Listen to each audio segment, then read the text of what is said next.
UPSC civil services examinations అంటే IAS IPS వీటి కోసం ప్రిపేర్ అయ్యే వాళ్ళ కోసం సిఎస్బిఎస్ అకాడమీ ఒక కొత్త బ్యాచ్ స్టార్ట్ చేస్తుంది. ఇది ఆన్లైన్లో వినొచ్చు, ఆఫ్లైన్లో వినొచ్చు. ఈ బ్యాచ్ జూలై 17వ తారీఖు నుంచి స్టార్ట్ అవుతుంది. ఇంట్రెస్ట్ ఉన్న వాళ్ళు కాంటాక్ట్ చేయొచ్చు ఈ నెంబర్స్కి. భారతదేశంలో ఒక శుభవార్త. భారతదేశంలో ఆర్థిక అసమానతలు తగ్గుతున్నాయంట. అంటే బాగా డబ్బులున్న వాళ్ళకి బాగా పేదవాళ్ళకి మధ్య అసమానత తగ్గుతుందంట. రీసెంట్గా వరల్డ్ బ్యాంక్ ఒక రిపోర్ట్ ఇచ్చిందనమాట.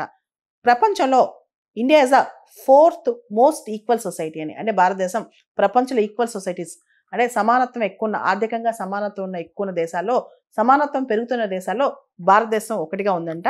దీనికి సంబంధించి జినీ కోఎఫిషియంట్ ఏదైతే ఉందో మనకు తెలుసు. జినీ కోఎఫిషియంట్ అంటే ఆ సమాజంలో ఆర్థిక అసమానతలు వీటి గురించి చెప్తుందన్నమాట. ఎకనమిక్ ఇన్ఈక్వాలిటీస్ గురించి. భారతదేశం యొక్క జినీ కోఎఫిషియంట్ స్కోర్ 25.5 అనమాట. ఇది G7 దేశాలు, G20 దేశాలు, ఈ దేశాలకన్నింటిలో కూడా మన జీనీ కోఎఫిషియంటే కాస్త జాగ్రత్తగా ఉందంటే ఈక్వల్ సొసైటీకి దగ్గరగా ఉందంట.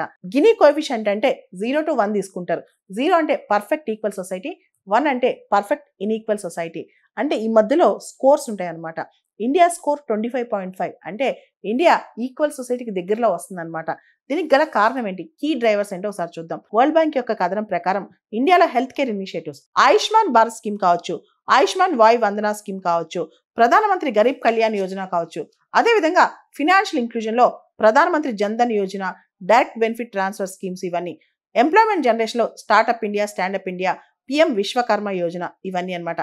వీటన్నిటి వల్ల ఇండియాలో ఎకనమిక్గా ఇన్ఈక్వాలిటీస్ తగ్గినాయంట. ఇండియా ఈక్వల్ సొసైటీగా తయారవుతుందంట. మామూలుగా జినీ కోఎఫిషియంట్ అంటే ఇన్కమ్ అండ్ వెల్త్ ఇన్ఈక్వాలిటీ గురించి చెప్తుంది అనమాట. 0 to 1 మధ్య ఈ స్కోర్స్ ఇస్తారనమాట. అంటే స్కోర్స్ ఇస్తారు.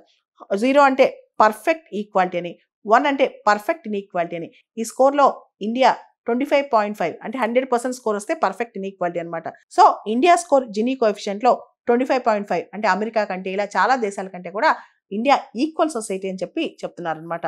భారతదేశం అనేది ఇప్పుడు మోడరేట్లీ లో కేటగిరీలో ఉంది. ఇన్ఈక్వాలిటీస్ తక్కువ ఉన్నాయనే కేటగిరీలో ఉందన్నమాట.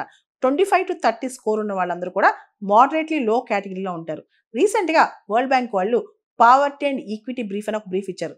దానిలో 171 మిలియన్ ఇండియన్స్ 2011-2023 మధ్య ఎక్స్ట్రీమ్ పావర్టీ నుంచి బయటకు వచ్చారంట. అంటే భారతదేశంలో రకరకాల ఇంటర్వెన్షన్స్, ఎంజీ నరేగా కావచ్చు, డైరెక్ట్ బెనిఫిట్ ట్రాన్స్ఫర్స్ కావచ్చు, ఉజ్వల యోజన కావచ్చు, ఆయుష్మాన్ భారత్ కావచ్చు, ఇలా డైరెక్ట్గా ప్రభుత్వం చాలా డైరెక్ట్ లబ్ధి చేకూరుస్తుంది అనమాట.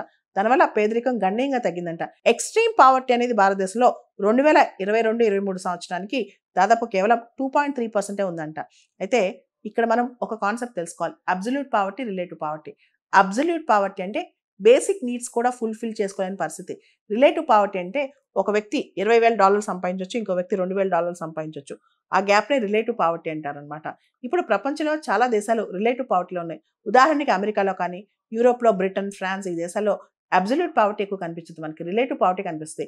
కానీ భారతదేశం లాంటి దేశాల్లో, పేదలు ఎక్కువ దేశాల్లో అబ్సల్యూట్ పావర్టీ కూడా కనిపిస్తుంది అనమాట. మనకి ఇన్కమ్ గ్యాప్స్, ఆర్థిక అసమానతలో కాస్త తారతమ్యాలు తగ్గినప్పటికీ కూడా అబ్సల్యూట్ పావర్టీ ఇంకా ఉంది. కాబట్టి వాటి మీద మన ప్రభుత్వం ఇంకా దృష్టి పెట్టాల్సిన పరిస్థితి.